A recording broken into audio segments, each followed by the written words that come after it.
Hi. I've been sitting on this one for a while, but I really wanted to cover it. I had a lot of things going on the last week, so this is my chance to do that. So this is from Ollie Barter. Ollie Barter he's great when it comes to talking about video games. He's a really big mecha fan. So I want to see what he has to say about this particular situation because it kind of sheds some light on some things that I've been wondering about for a long time. So publishers have finally said the quiet part out loud about retro games. In a recent move against the archiving of video game history, publishers have finally come clean on why they dislike retro games so much. The recent legal case regarding the archiving of video games, which was helpfully collated at Games Radar, is finally over. Unfortunately, the final ruling is firmly against making gaming history available to all. This is an obviously awful and sad move culturally, but it will also affect people who want to make games in the future, make future games basically.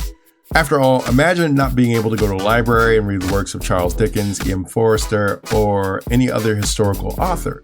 Without ready access to the history of literature, what could anyone hope for its future? Likewise with games, we all need access to the formative titles that have shaped the medium. They are the required reading before you even step into the world of actually making games. I do agree with that. As somebody who collects retro games, I'm a really big retro game collector because it's pretty much my childhood. I grew up playing a lot of these games.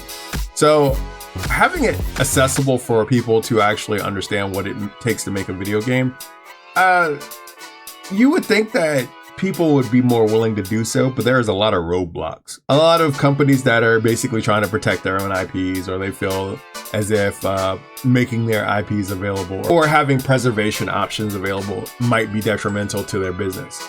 And in certain cases, yes, I do understand a lot of the reasons why Nintendo goes after people for litigation and basically going after ROMs. The biggest thing is that a lot of people will talk about preservation when it comes to ROMs and ROM sites and stuff like that. But you have to remember, only a small percentage of people really are doing it for the sake of preservation, whereas other people are doing it because they just want to have the games to play.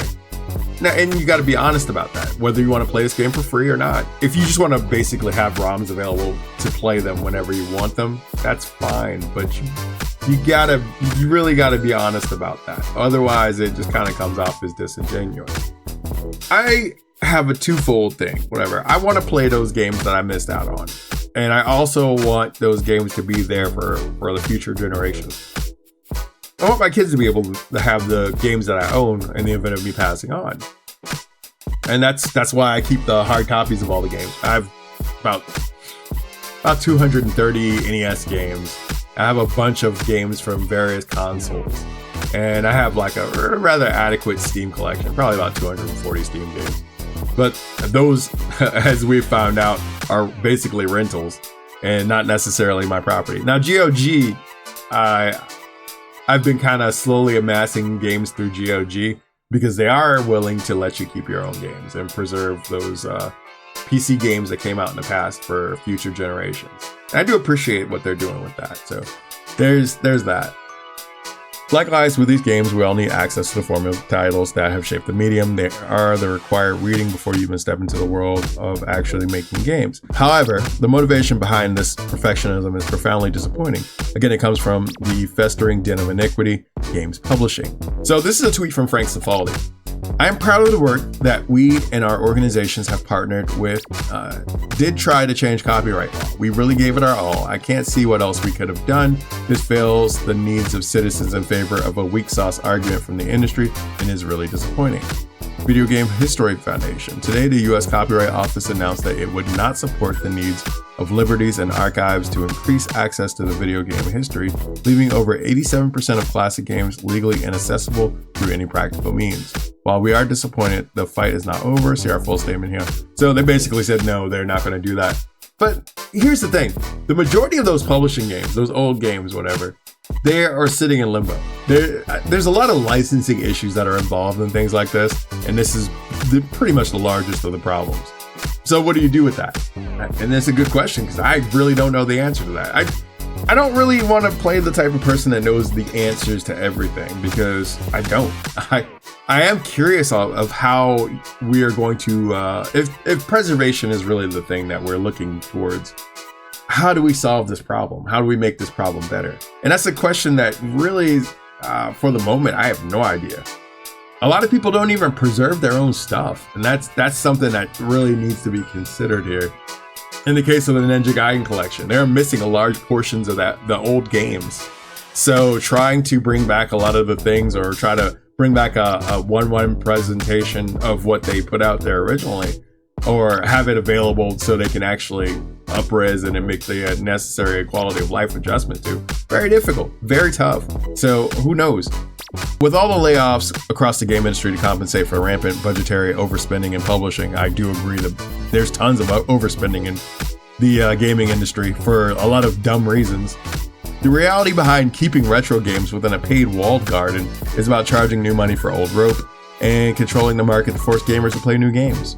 This explains why people like Jim Ryan hate retro games. Oh, that's right. I forgot about that. They think these older games will cannibalize sales from newer releases, which is uniquely stupid. I forgot Jim Ryan actually made that statement. Let's detour for a second.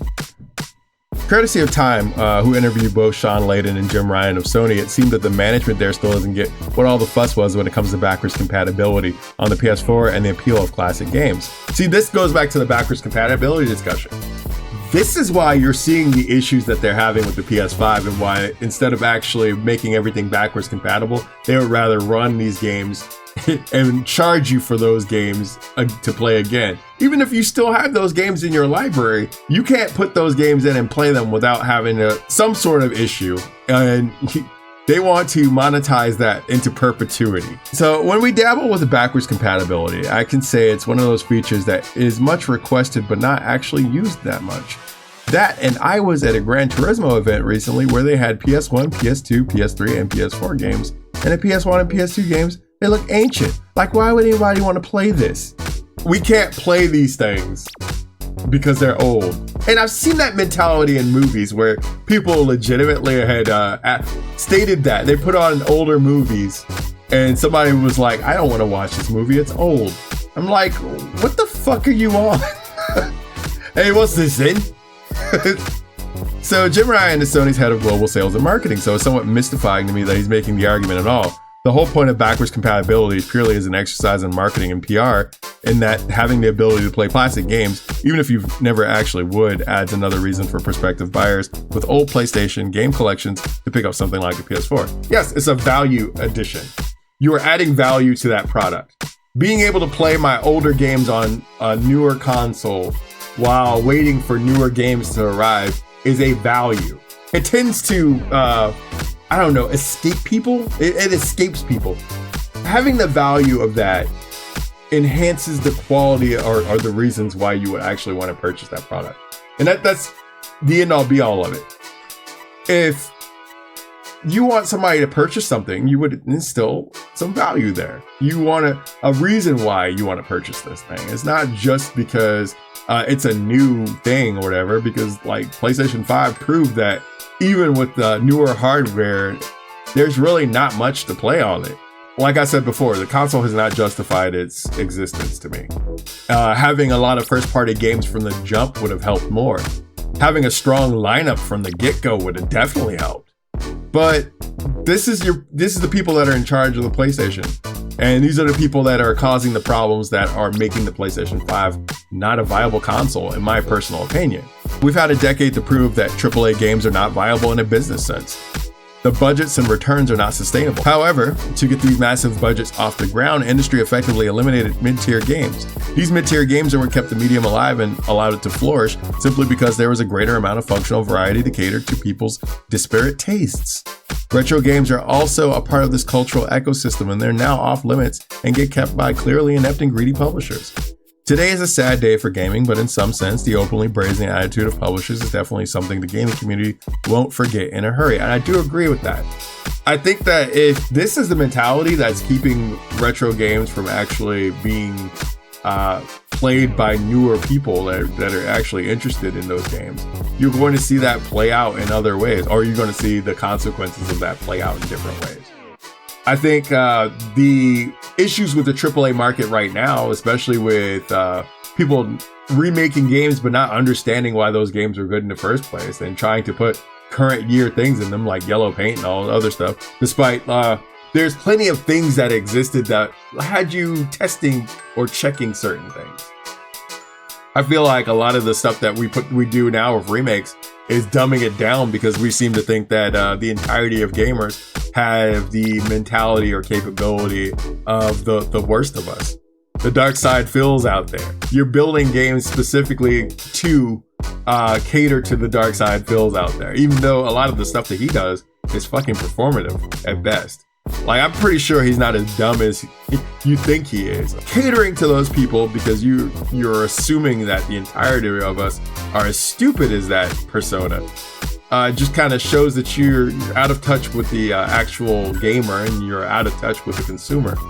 Anyways, I'm out of here. Thank you for joining me for this. I'll see you next boss fight. Take care. Have a great rest of your day.